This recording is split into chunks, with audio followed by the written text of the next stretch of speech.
ಇಷ್ಟವಾದ ದೇವರು ಅಂತಕ್ಕಂಥದ್ದು ತುಂಬ ಅಪರೂಪದ ಮಾತು. ಮನೆ ದೇವರು, ಕುಲದೇವರು, ಗ್ರಾಮದೇವರು ಅನ್ನೋದೆಲ್ಲ ಬೇಕಾದಷ್ಟಿದೆ. ಹೌದು, ಇದೆ ಗುರುಗಳೇ. ಇಷ್ಟವಾದ ದೇವರು ಯಾವುದು? ಇದಕ್ಕೆ ಕ್ವಶನ್ ಹಾಕ್ಕೊಂಡಾಗ ಇದಕ್ಕೆ ಉತ್ತರ ಸಿಗುತ್ತೆ. ಏನು ಇಷ್ಟವಾದ ದೇವರು ಅಂದರೆ ಮನೆಯಲ್ಲಿರ್ತಕ್ಕಂಥ ಕುಟುಂಬದವರಿಗೆ ಅವರವರ ಇಷ್ಟದಂತೆ ಏನು ನೆರವೇರುತ್ತೋ ಅದೇ ಇಷ್ಟವಾದ ದೇವರು. ಹೌದಾ? ಹೌದು. ಈಗ ಮನೆ ಯಜಮಾನರು ಹೇಳ್ತಾರೆ ನಮ್ಮದು ದೇವರು ತಿರುಪತಿ ಇದು ಅಂತಾರೆ, ನನಗೆ ಶಿವ ಇಷ್ಟ ಅಂತ ಹೇಳ್ತಾರೆ.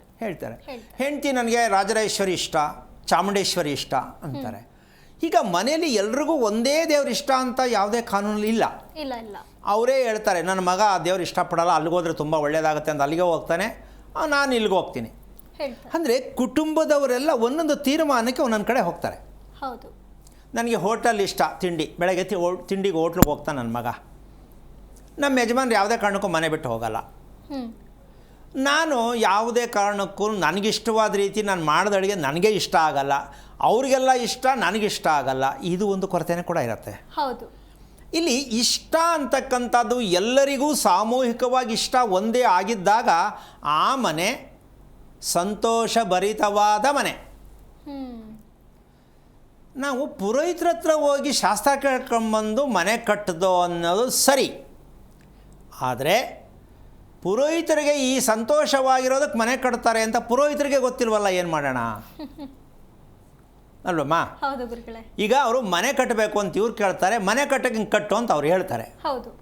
ಮುಗೀತು. ನನಗೆ ಮನೆ ಅಂದರೆ ಇದಕ್ಕೋಸ್ಕರ ಮನೆ ಕಟ್ತಾ ಇದ್ದೀನಿ ಅಂತ ಇವ್ರು ಹೇಳಬೇಕಿತ್ತು. ನೀನು ಮನೆ ಕಟ್ಟೋದಾದರೆ ಈ ರೀತಿ ನಿನ್ಗೆ ಅರ್ಥ ಬೇಕು ಅಂತ ಅವ್ರು ಹೇಳಬೇಕಿತ್ತು. ಹೌದು.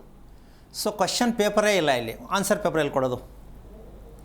ಹಾಗಾಗಿ ಇಷ್ಟೆಲ್ಲ ಸಣ್ಣ ವಿಚಾರನ ಇಷ್ಟೊಂದು ದೊಡ್ಡ ಹೈಲೈಟಾಗಿ ತಿಳ್ಕೊಬೇಕಾ ಅಂತ ಅಂದ್ಕೊಂಡ್ರೆ ಬದುಕೋಕ್ಕಾಗಲ್ಲ ನೆಮ್ಮದಿಯಾಗಿ. ವಿಚಾರ ಸಣ್ಣದೆ, ಆದರೆ ಇಷ್ಟು ದೊಡ್ಡ ಶರೀರಕ್ಕೆ ಇಷ್ಟು ಸರಳವಾದ ಮೂಗು ಕೊಟ್ಟಿದ್ದಾನೆ ನಾವು ಬದುಕಿದ್ದೀವಿ ಅಂತ ತೋರಿಸ್ಕೊಳ್ಳೋಕ್ಕೆ. ದೇಹ ಎಷ್ಟು ದೊಡ್ಡದು ಅಲ್ಲಮ್ಮ?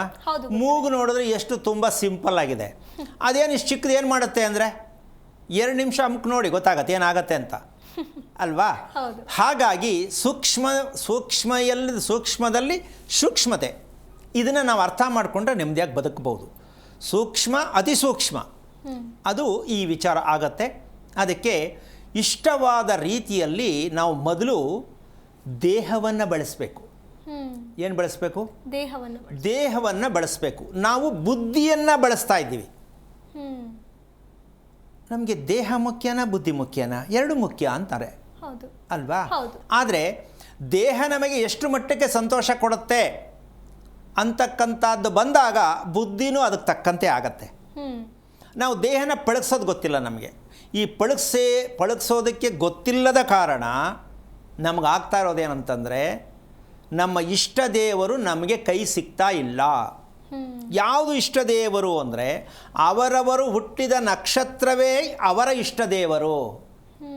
ಮನೆಯಲ್ಲಿ ಯಾರ್ಯಾರು ಹುಟ್ಟಿರ್ತಾರೆ ಯಾವ್ಯಾವ ನಕ್ಷತ್ರದಲ್ಲಿ ಆ ನಕ್ಷತ್ರವೇ ಅವರ ಇಷ್ಟ ದೇವರು.